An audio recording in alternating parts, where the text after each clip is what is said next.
आज जब हम लोग ज्योति कलश यात्रा के लिए यहाँ आए दोस्तों, तो खुद को खोने और गुरुदेव का होने के लिए आए। यहाँ पर जिस उद्देश्य के लिए आकर के बैठे, वो इसी उद्देश्य के लिए आकर के बैठे कि जिन जिन चीजों के ऊपर मेरा अधिकार था वो मैं सौंप रहा हूं। आपका हो गया। मेरे व्यक्तित्व पर आपका अधिकार है, मेरे जीवन पर आपका अधिकार है। क्या बोलना है, क्या चलना है, कैसे जीना है, कहाँ जाना है, इस पर मेरा कोई आग्रह नहीं। गीता कहती है सर्वारंभ परित्यागी सर्व संकल्प विसर्जिता। सारे आरंभों का जिसने त्याग कर दिया, सारे संकल्पों का विसर्जन कर दिया, उसके जीवन में समर्पण का उदय होता है। न मेरा कोई आग्रह है, न दुराग्रह है, न कोई संकल्प है और न कोई विकल्प है।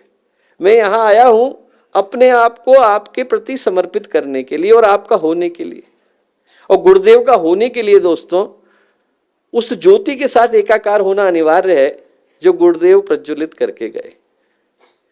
अखंड दीपक, उनके अंदर की जो ऊर्जा है वो सामान्य साधारण नहीं है।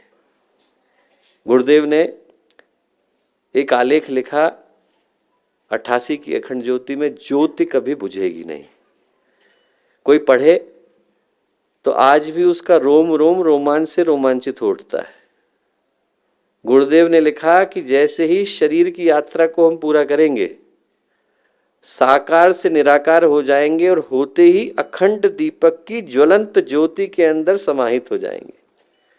हमसे मिलने का मन हो तो अखंड दीपक का दर्शन करके जाइए। हम जिनकी जन्म शताब्दी को मना रहे हैं वो गुरुदेव के साक्षात प्रतिनिधि की जन्म शताब्दी को मनाने के लिए जा रहे हैं।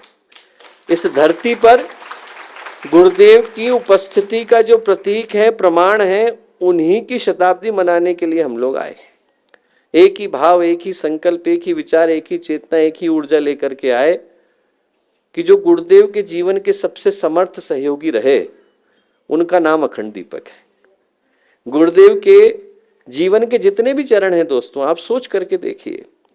जो आवलखेड़ा में थे वो आगरा नहीं पहुंच पाए, जो आगरा में थे वो मथुरा नहीं पहुंच पाए, जो मथुरा में थे वो हरिद्वार नहीं पहुंच पाए। यदि कोई ऐसा सहयोगी रहा भी होगा कि वो एक या दो चरणों में साथ रहा होगा, तो पूरे समय में तो कोई साथ नहीं रहा, और यदि रहा भी होगा तो आज की तारीख में नहीं होगा। अखंड दीपक अकेला ऐसा है जो गुरुदेव के स्थूल और सूक्ष्म सारी गतिविधियों का साक्षी रहा। वो गतिविधियां जो हमारी आंखों के सामने घटी।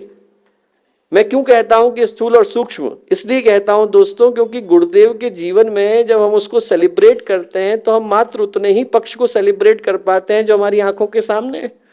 3400 से ज्यादा पुस्तकों को लिखने वाले, आज की तारीख में भी यदि गुरुदेव की सारी पुस्तकों को एक लाइन में लगाया जाए तो 800 फीट की लाइन बनती है। 800 फीट की लाइन बनती है। आप सोच के देखिए, हम लोग जब सेलिब्रेट करते हैं, उत्सव मनाते हैं, तो हम मनाते उन चीजों का है जो हमारी आंखों के सामने घटी।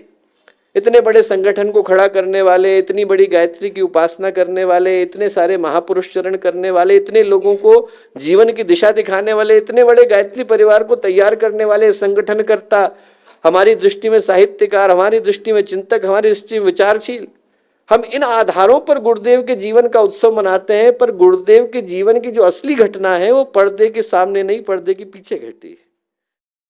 हमारे YouTube चैनल शांति कुंज वीडियो गायत्री परिवार को सब्सक्राइब करें एवं बेल आइकन जरूर दबाएं ताकि गायत्री परिवार की विभिन्न गतिविधियों की जानकारी आपको मिलती रहे।